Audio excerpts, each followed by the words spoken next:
Hello, everyone. My name is Makeda Valletta, also known as the Body Scientist and Queen Lioness. Um, and I am here today in my beloved city of New York, in Harlem to be exact, in Riverside Park. And if you follow me, you are probably used to my videos being about health and sexuality. But today's going to be a little bit different. Today I want to talk about why I love New York so much and why it's such a great city. Such a great city to be in and to live in and to raise kids in. And I feel like New York gets a bad rap a lot of times. As a native New Yorker, a native Harlemite, um, who grew up going to New York City public school, born in 1981. So I was here in the 80s and 90s, New York wasn't what it is now in terms of safety. But even as a kid, I loved New York and I always felt safe. And so I'm going to go through a list of why New York is so great. I know a lot of people who thought that um, New Yorkers were mean, and they expected they had this negative idea of New York. They say that we're mean, that we never talk to people. But I'm gonna say that I travel a lot around the United States. I've spent a lot of time in Chicago, New Orleans, Southern California, the Bay Area, DC, Miami, um, Philly, Detroit. Um, those are all places, Atlanta, Pittsburgh, that I've spent a lot of time in, like either lived there or have been there like 10 times for 2, 3, 4 weeks. So I don't judge a city unless I've been there several times, unless I've been to several different parts of the city and stayed in different parts of the city and talked to different people who are from that city. Um, to get the real scoop, to get the real scoop from like people older than me from Detroit, to get the real scoop from people who are born and raised in Chicago, about what's really going on and what the real deal is. And one of the things that I appreciate about New York so much is that number one, it's a very safe city. New Yorkers are not gun crazy, unlike the rest of the country. Whether we're talking about the South or the Midwest or the West Coast, Americans are gun crazy. Growing up in New York, as a kid, we don't even think about guns. It's not a part of our culture. And that's not to say that people here, there's nobody here with a gun or that people don't get shot. But we don't have a gun culture, so we don't grow up like with guns in our hands and learning to shoot, going to shooting ranges, or even having discussions about that. It's not something. And in New York, we're not fighting to have more gun rights. Like nobody in New York can have a license to have a gun, and it's not something that people in New York are discussing or concerned about or up in arms about. Like I remember being in Louisiana with a girl from New Orleans, and she was living in Houston. She had like 5 guns, and talking about New York, she's like, "Oh, you guys, your rights are being infringed upon," and I'm like, "We don't feel like that though, Like people in New York aren't stressing over some gun shit."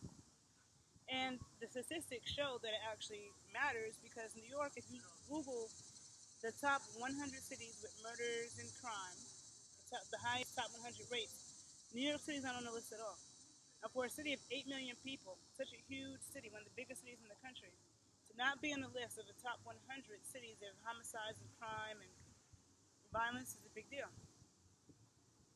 Um, and I feel super safe. And even as a kid, when New York wasn't as safe, I felt safe because there was always places to run, especially in Manhattan. A lot of people don't realize that Harlem is actually in Manhattan. It's the northern part of the island. And as a kid, there's always people around, always businesses, bodegas to run into. So I always felt very safe. And now it actually is very safe. When I'm in Oakland, when I'm in Philly, when I'm in the hood of Miami and Chicago, Detroit, I've been in parts of Atlanta where I'm like, you could pay me to get the fuck out of the car right now. You know what I'm saying? Like, you just couldn't. This shit does not look right. I feel safe walking around anywhere in New York. This parts of Queens is a little scary and desolate, but you know what I'm saying? Then the gang stuff. Like, we have gangs, but it's not that serious. It's not like what's going on in Chicago or LA where people like generational gang shit and you can't wear this color and you can't wear your hat like this and you can't wear your pants like that. People in New York don't have time for that shit. Like, you know, people are gonna wear what the fuck they want to wear, and you know, wear the colors they want to wear. Like, we're not gang crazy like that. We we had gangs, Latin kings, and stuff like that growing up, but I don't remember it being that big of a deal like it is in other cities. Um, New York has very progressive people. Some of the most progressive people and pioneers in many fields are in New York. Um, like even like our abortion laws, which is something that since I was a little girl, I was very much pro-choice and very much an activist for the pro-choice movement, and it's very interesting because I've never had an abortion, but ever since I was like in the fourth grade, I was like very much pro-choice and like arguing that statement that it should be accessible to women. And in New York, it is, like it's even like for teenagers, like teenagers in New York can get abortions without their parents finding out, and some people think that's crazy, but to me, that's actually a very good idea because there are a lot of people, there are girls who get raped by their dad and they're pregnant by their stepdad, their biological dad. There's parents that won't let this 14-year-old get an abortion because they're super religious. And any girl or woman that says, that's pregnant, that says, I can't do this, they should not be forced to do it. That causes a super traumatic situation. But a lot of people living in small towns, like they have to ask someone to drive them. And then some states have a law where it's like you need both parents' signature in order to do it. Some people don't know what both of their parents are. Some people got raped by one of their parents, by their dad. So that's an issue, So accessibility and access is something we have in New York, period, across the board. There's bodegas. No matter if you're in a poor neighborhood in New York, or a rich neighborhood in New York, or uppity or hood, whatever. There's tons of stores. In the hood, there's a million bodegas. Bodegas in New York sell everything. They sell perms. They sell basketballs, toys for your kids. They sell like hookah stuff. They sell um, anything you can need. You're like, oh, I need light bulbs. I need tape. I need whatever the fuck you need. They have it in the bodega. And the bodegas in New York are super tiny. But when I'm in the suburbs or I'm like someplace like Atlanta or whatever, all there are gas station stores and 7-Eleven, both of which are super limited. The bodegas in New York have more shit than the gas station stores and the 7-Elevens. They all have Haagen-Dazs, and those of you who follow me know that I'm a Haagen-Dazs fiend. Every bodega in New York has Haagen-Dazs, like tons of them. But when I'm not in New York, it's hard to find that shit. I have to go like CVS, and like they have like 5 flavors, and you have to go all out the way. New York, you just go like even the bodegas in New York, they have like good quality stuff. Like you can find coconut water, raw coconut water, kombucha, and you can find some quality things. But when I go to like gas station stores and stuff in other cities, they just have like Tampico juice and like just bullshit. So even in the hood in New York, there's options. There's also tons of fruit stands everywhere. Like I've spent a lot of time in Miami and South Beach, and there's no fruit in South Beach. You can't find anywhere in South Beach is anybody selling fruit. But you could be in the middle of Manhattan, Brooklyn, and there is people everywhere with stands of fruit. There's delis everywhere selling fruit and fresh flowers. I've never been to another city where you see fresh flowers everywhere 7 days a week. I haven't seen that in D.C., I haven't seen that in Chicago, I ain't seen it in L.A., I ain't seen it in Florida, nowhere. Then, our public transportation is super great. Like, there's a lot of people in New York that have cars. People say New Yorkers don't drive, but a lot of New Yorkers do drive. There are a lot of New Yorkers who have cars and a lot who don't. A lot of New Yorkers who have cars don't drive every day, but there's a lot of cars here. So many cars that you can't find a parking space a lot of times, especially if you're in Manhattan. It's easier in the outer boroughs. Then there's a million parking lots that are full to capacity all the time. So there's lots of cars in New York. But people that have a car in New York, like they don't always drive it every day. Or like if something happens to your car, and it breaks down. If you live in the suburbs of most of America where you need a car, you're gonna have to come up with the $500, $600, $700 to fix your car. You can't go to work. You can't do anything. So just eating your money. In New York, if something happens to your car, you're not stuck. You still have options. Before Uber, we had an abundance of cabs. That wasn't an issue. But when I traveled around, even when I was in New Jersey, like in Jersey City, or I was in Atlanta, or I was in D.C., I remember being in D.C., you couldn't get a cab on a Sunday. Unless you were like down by Union Station, you could not get it. You couldn't call a cab. You had to have the phone number to a particular cab driver's. You had to have their personal phone number to get a cab on Sunday. But then if they flake, then you're stuck.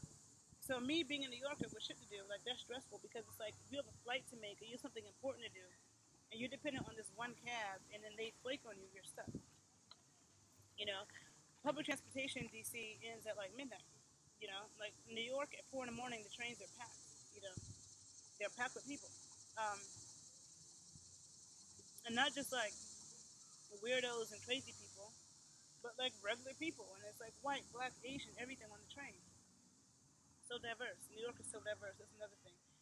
Spending time in Atlanta, I lived in Atlanta. It's like white and black people in Atlanta are in two different worlds. Like they do not see each other at all. They're invisible to each other.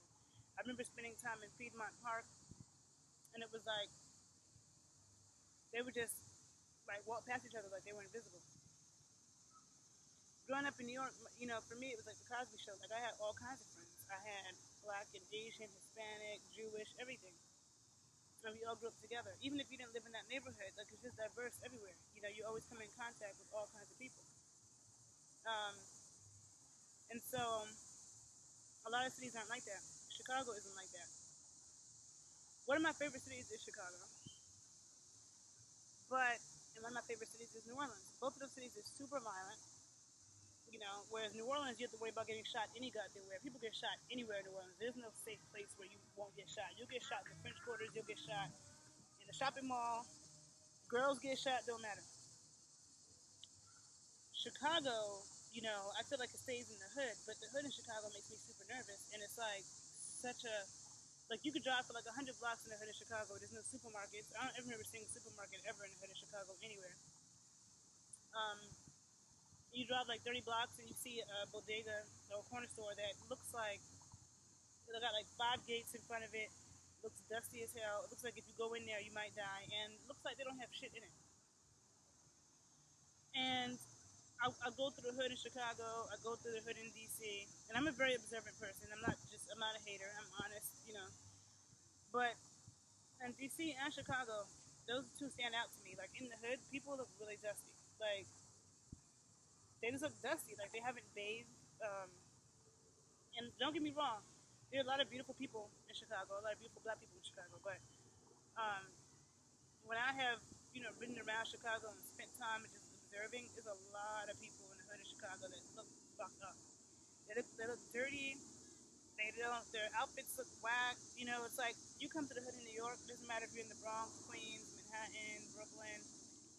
People have swag. People have a dope outfit. People are gonna fly kicks. People look dope. They still got swag.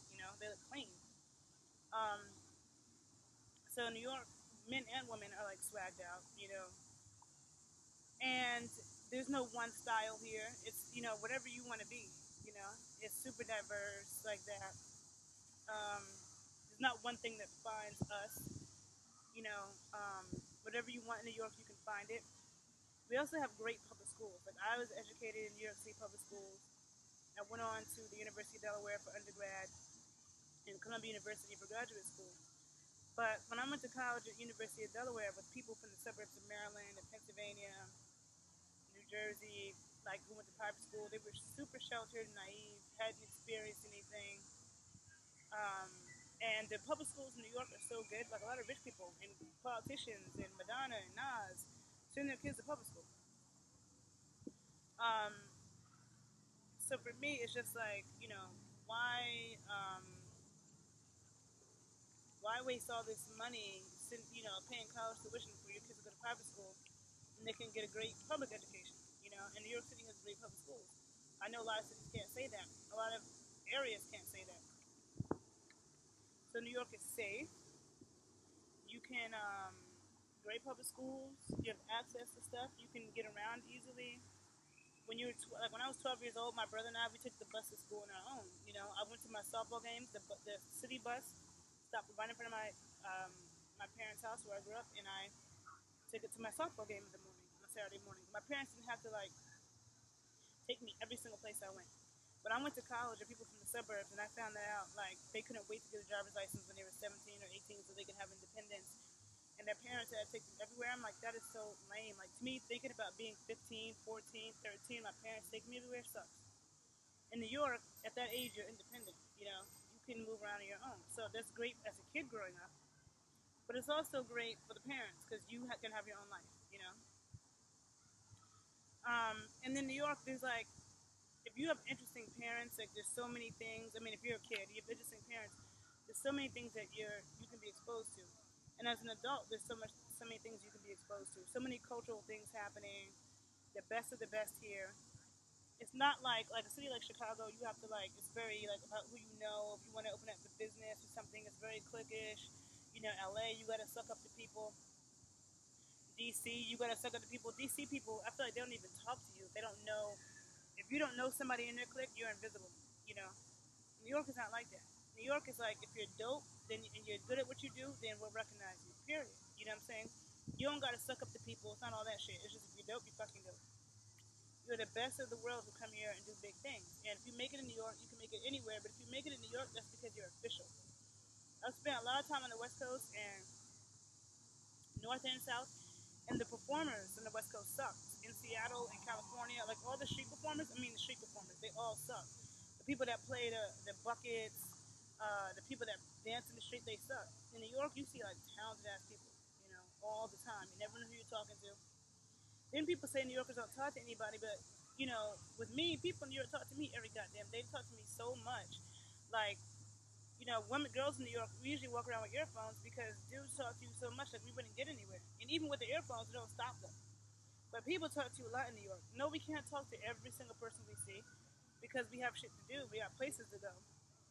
And there's too many people to do that. But people in New York start conversations with you a lot more than they do in other cities. You know, if you have something interesting, they'll compliment you. You know, random strangers. And people I know who've spent time in New York have admitted that. Some people have come to New York with this preconceived, you know, stereotype, and they may have come here for 2 or 3 days, and maybe they stayed in Midtown by the road trip by Times Square, which nobody from New York likes that area, and it's all tourists. So somebody might come here for like 3 days and stay at Times Square, and they're like, "Oh, I hate New York. It's so crazy. They're so rude." Yeah, because you weren't in the real New York. You were around a bunch of tourists, you know, in a very stressful area. Times Square is nothing like the rest of the city. Then I'm sure you've seen all the people riding by me on bikes and skaters all year round, even in the wintertime. New York is super active. Like I've never seen more people on bikes in any other city. And to me, New York is not that bike friendly. DC is a very bike friendly city. New Orleans is a very bike friendly city. Chicago. Those are all places that if I lived, I'd ride bike because it's like easy breezy, you know, driving around. New York is crazy, and there's more people on bikes in New York City than I've seen anywhere else. You know, just fearless people. But I'm in the park right now, and in the park is nonstop bikers, joggers, people on skates. Um, you know, there's so many beautiful parks in New York, and in Harlem in particular, there's a lot of parks. I've never seen another city with so many parks, so many basketball courts. You know, so many playgrounds for kids, and then our parks are really nice. Like we have like big rocks in them and like bushes that you can go be in the cut. When I'm going in parks in Atlanta or parks in like you know the Bay Area or just different places I've been as I travel around, the parks are all flat. Like Piedmont Park in Atlanta, it's like totally flat. There's no rocks or anything to sit on, no landscape, skinny little trees. So you can't. Everything's like super manicured. So there's no place you can go in that park and just be in the cut, be in the bush, and not be seen. New York, you can't. So we have great parks. And as a kid, I didn't miss. I grew up in an apartment. I didn't miss not having a yard because I had a park across the street from me. Central Park was by all my schools. My dad took me to the park every single day. I never played on the sidewalk. I rode my bike, my skates, everything in the park. You know, um, and so I just like to tell a different side to New York and defend my city because I have spent a lot of time in a lot of cities, and to me, New York is a doper city in America, um, and one of the best in the world because of our diversity, because of how many people coexist here. You know, you have progressive people, you have the best of the best in the world, people who are the best in their city, the best in their country who come here to do it. Um, I work in the fitness industry. All of the high-end gyms started in New York. Um, so at Equinox, which is all over the world now, but they started in New York. So they might have like 2 in LA, 2 in Miami, but they have like 10, 15, 20 locations in New York. Crunch Gym, which is not necessarily high-end, but it's a big chain that's been along for a long time. But that had a different approach to fitness. Crunch started in New York City, and now it's all over the country. But it's a franchise, but Crunch, there may be like 1 or 2 in another city, and there's like 15 of them in New York. Same thing with David Barton. Like all of the high-end gyms started here. So you have like very progressive people in New York, you know, and it's a very efficient city. Like no matter what happens, New York takes care of it like a boss. You know, 9/11 happened, and there's so many highways where you're driving into New York City from New Jersey, from Queens, from Brooklyn, where you can clearly see the World Trade Center. So that clear, beautiful, sunny morning, there were lots of people driving, and nobody crashed into anybody. They didn't have to leave cars in the highway.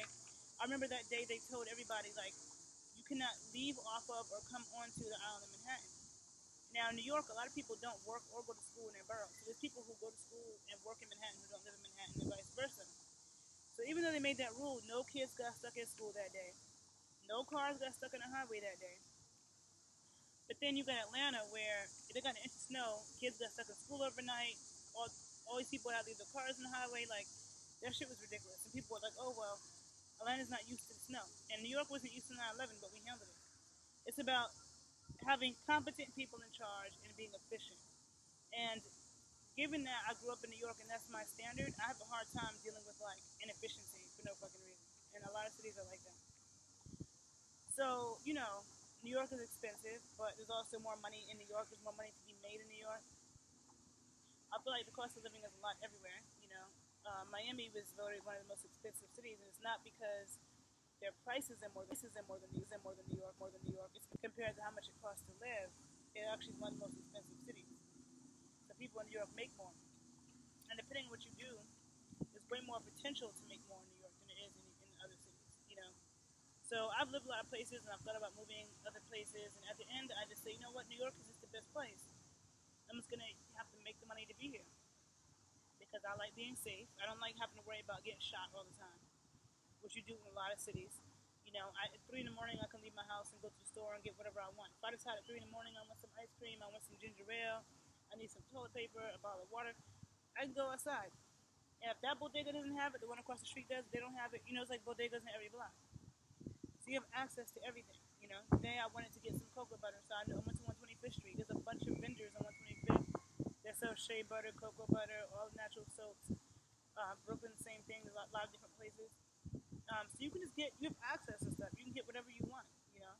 There's a reason why hip hop came from New York. There's a reason why salsa music came from New York. We create here. Like, I remember the first time I went to Miami, I almost went to graduate school in Miami. When I first went there, I was like, oh, this is like New York in the tropics. Because it's super diverse. But then I realized, no, it's not like New York because Miami is super segregated. It's like the Colombians over here, the Haitians over there, the Cubans over there. I never experienced blatant racism until I was in Miami from the racist white Cubans in Miami were straight assholes. Like, I grew up in New York around Dominicans and Puerto Ricans, and they were just like me. Colored, brown, mestizo, Afro. They could be Spanish and Indian, African and Indian, African and Spanish, but none of them were like white. A lot of people don't understand, like, you can be a black Hispanic, you can be a black Cuban, you could be a white Cuban, you could be a mixture of the two, you could be from the indigenous, you could be a Chinese Cuban, just like with Americans. You could be a black American, a white American, Native American, Chinese American. So the Cubans that are in Miami are like white, and they're blatantly racist, and they're corny. Like, they don't have swag. Like, you come to New York, Puerto Ricans, Dominicans, they're cool, and we get along with them like this. Black people and Puerto Ricans in New York are like this. We've been creating with each other since, Latin jazz in the 50s, boogaloo in the 60s, salsa and hip hop in the 70s. Like, J-Lo was a fly girl. And if you follow me, you see I dance salsa all the time. That's what Harlem is. You know, um, not to say that New York didn't have racial tensions, because Brooklyn did. When I was growing up, blacks and Italians, blacks and Jews would be fighting. But in Manhattan, there was no beef. And for the most part, it's not like most places. So I say all this to say that if you haven't ever been to New York, it's good to visit it with someone who's from here. But it's too big of a city to come here for 2 or 3 days and then make up your mind. I don't like New York, and you stayed at Times Square, and you went to all the touristy parts. Like with any city, that's not the thing. Like, when I travel to other cities, all the cities that I've mentioned, I didn't stay in the touristy area. I didn't go there for 3 days. I've been there several times. I've spent week, 2, 3 weeks there, and I've been around people who were born and raised there all their life who told me the truth. And I observed with critical minds and open eyes. So um, after all of that and all my traveling, I just am like, New York is super dope. I'm super happy to be from here and to live here. And I always wanted to raise my kids here. And when I have kids one day, this is where I want them to be. Because it's like, you can make such an interesting person in New York. And so I think that this 25-minute video, I think I made my taste for my city. So I'm just sitting here in the park right now in Riverside Park, looking at New Jersey. It's beautiful, and yeah, my heart is filled with love for my city all the time. And so I decided to make this video while I'm sitting here. So yeah, props to New York, and if you've never been here, come through. All right. Okay, people. If you like this video, follow my page and check out my other videos. And I'll see you later. Have a great day. Bye.